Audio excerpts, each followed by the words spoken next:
Pessoal, muito bem, vamos dar início então ao nosso curso de prática baseada em evidência, falando um pouco sobre a introdução, introduzindo sobre esse assunto.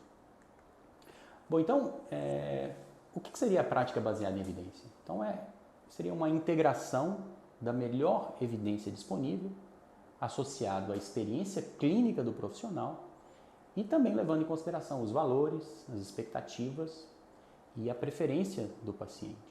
Então, como a gente pode observar no slide, seriam os 3 pilares da prática baseada em evidência. E esses 3 itens auxiliam o profissional, auxiliam o fisioterapeuta na sua tomada de decisão clínica. A colaboração Cochrane coloca uma definição interessante da prática baseada em evidência, que é uma tomada de decisão consciente em que é baseado não somente a evidência e a experiência clínica, mas também as características e preferências do paciente.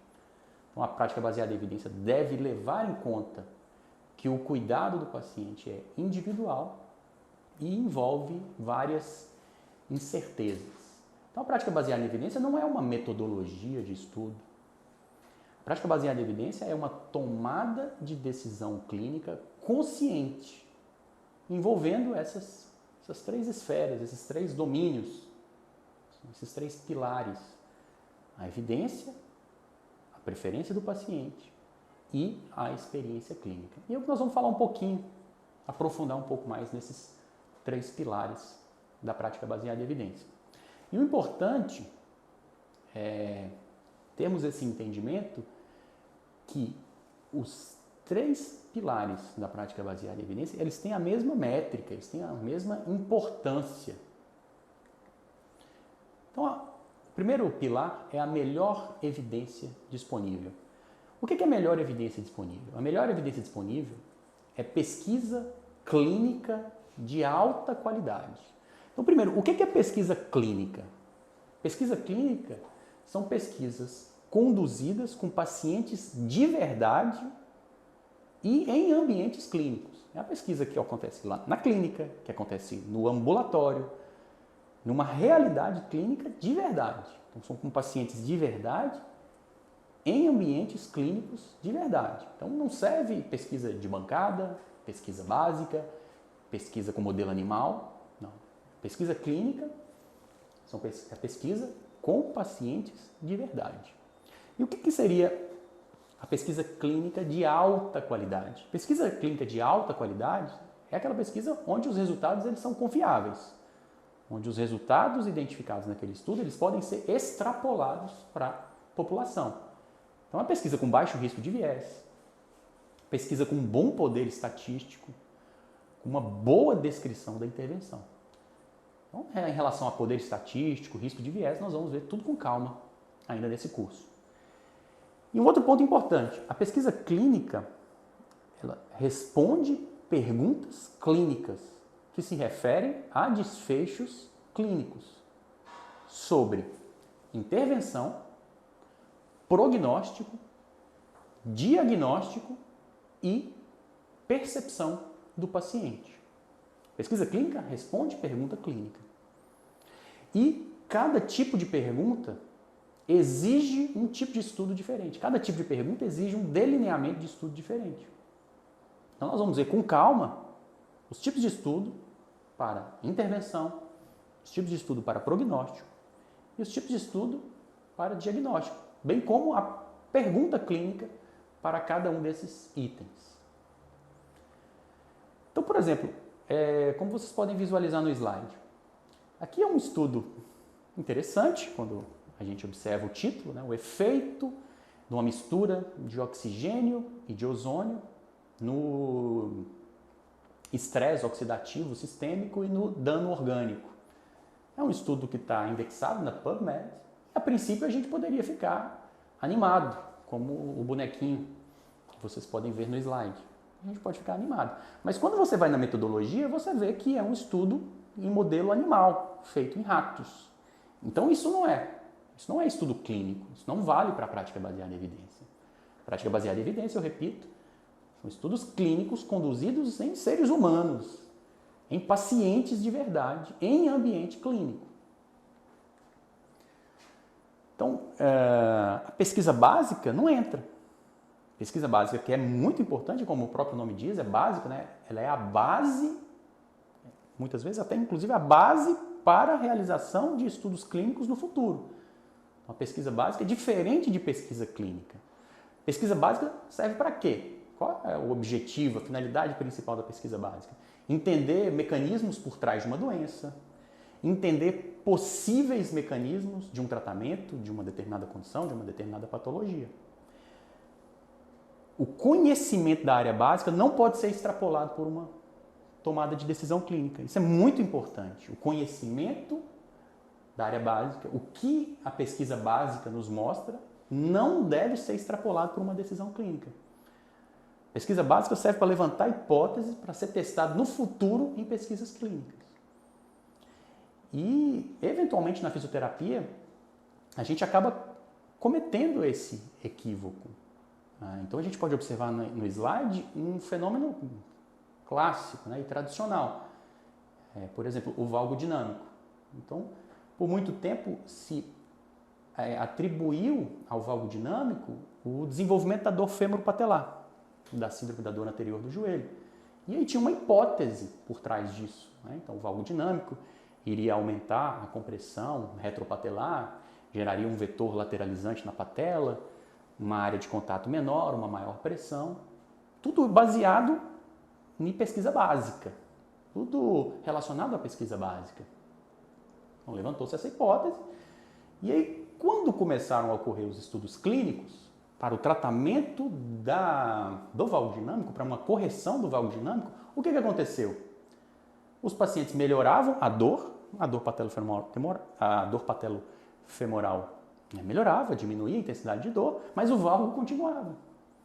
Então não era o valgo que estava causando a dor patelofemoral. Os pacientes melhoravam por outros motivos. Os pacientes melhoravam por outros fatores. Esse raciocínio linear, ele não vale para essa situação. Então, pesquisa básica, ela não serve para extrapolar para a prática clínica.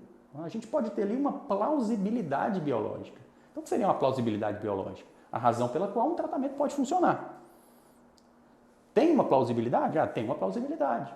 De novo, pegando o exemplo do valgo dinâmico. Bom, você tem o valgo, o joelho medializa, tem um vetor lateralizante da patela, como a gente pode ver no slide. Um vetor lateralizante da patela, diminui a área de contato, aumenta a pressão, pode gerar um desgaste da cartilagem retropatelar. O osso subcondral da patela é extremamente enervado, então pode gerar dor. Então tem uma plausibilidade biológica.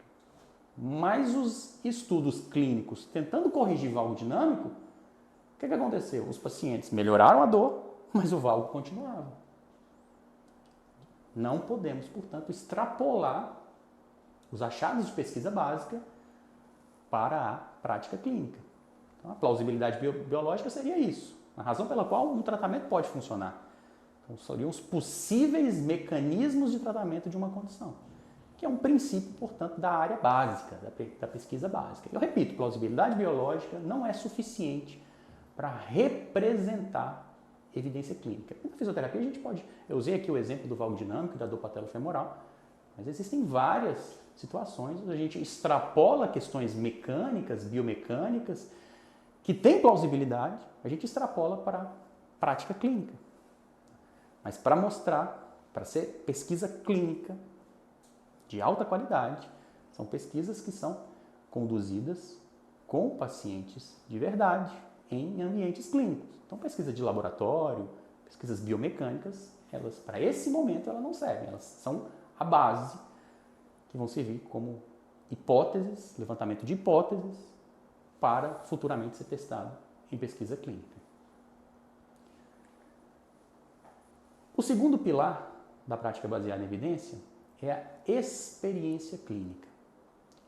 Gente, a experiência clínica ela é fundamental. Tá? Mas diferente do que a gente pensa, ela não é superior aos outros pilares. Os três pilares eles têm o mesmo peso, eles têm a mesma métrica, eles têm a mesma importância. Tá? Enquanto que a evidência, a melhor evidência disponível, nos mostra o que fazer, a experiência clínica nos mostra como fazer. Então, em geral, os profissionais mais experientes, eles sabem como fazer melhor. Então, saber como fazer é diferente de saber o que fazer. Saber o que fazer é a evidência que vai nos mostrar. É a ciência que vai nos mostrar, através de pesquisa clínica de alta qualidade, vai nos mostrar o que fazer. Agora, como fazer exige o quê? Exige treinamento, exige habilidade. Então, a experiência clínica é extremamente importante no sentido de nos mostrar como fazer. O terceiro e último pilar da prática baseada em evidência, mas não menos importante, é a preferência do paciente. E aí a gente tem que lembrar que o cuidado, o tratamento, ele é individual. E a prática baseada em evidência leva em consideração essa individualidade. Tá? Nem sempre a melhor evidência é adequada para aquele paciente. Então a gente tem que considerar as crenças, as opiniões, os princípios, os valores de cada paciente. Tendo muito cuidado ao confrontar o desejo do paciente. Confrontar o desejo do paciente pode gerar um backfire effect. E de encontro ao desejo, às vontades do paciente, pode prejudicar a aliança terapêutica, por exemplo. Prejudicando a formação da aliança terapêutica, o processo de evolução, o prognóstico do paciente pode ficar prejudicado também.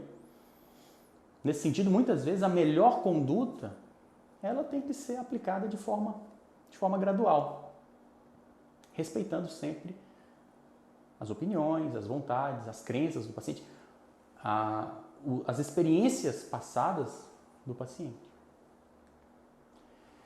Agora, é muito importante a gente entender que a preferência do paciente não quer dizer que nós vamos fazer aquilo que o paciente quer, aquilo que o paciente deseja.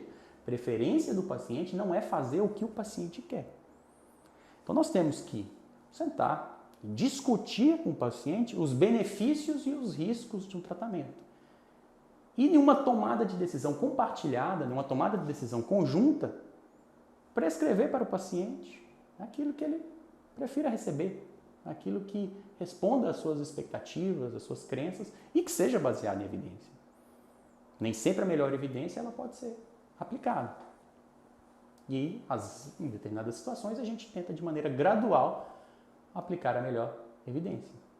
Sempre medindo e mensurando no sentido que os benefícios devem ser maiores do que os riscos.